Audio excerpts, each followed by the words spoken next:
I believe you're looking at the next Vice President of the United States.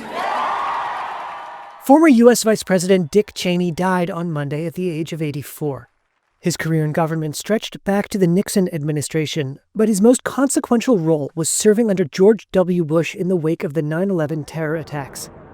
He aggressively pushed for military intervention in Afghanistan and Iraq, and defended the use of what the administration called the enhanced interrogation techniques on prisoners, methods the U.S. Senate's Intelligence Committee would call torture.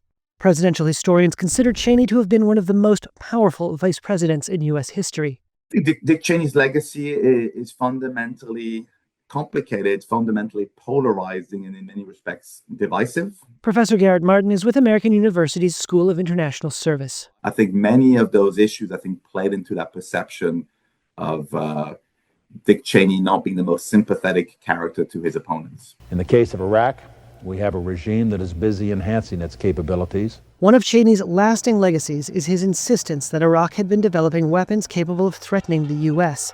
and had ties to the group al-Qaeda. No such weapons were ever found. Cheney in later years insisted that the invasion was the right decision.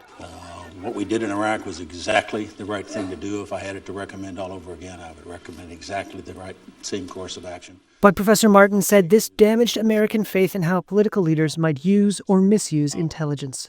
And so I think the fact that it turned out to be stupendously wrong, has really created deep skepticism towards the ability of the intelligence community, as well as the risk of of officials, basically manipulating or instrumentalizing intelligence for their own benefit. And I would say that both inside the United States, but of course, externally. The invasions of Iraq and Afghanistan, neither of which delivered quick and tidy victories, but lengthy military engagement and counterinsurgency, became grounds for a subsequent Republican president to vilify Cheney. Cheneys are die-hard globalists and warmongers who have been plunging us into new conflicts for decades.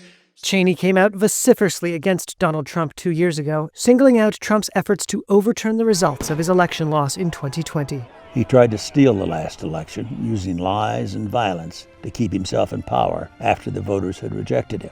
I think January 6th is a sort of fundamental fork in the road. I think for Dick Cheney, there's still a general reverence for the peaceful transition of power and for the Constitution. At times, he may himself have sort of been treaded on delicate ground, but I think that was for Dick Cheney a clear sort of red line.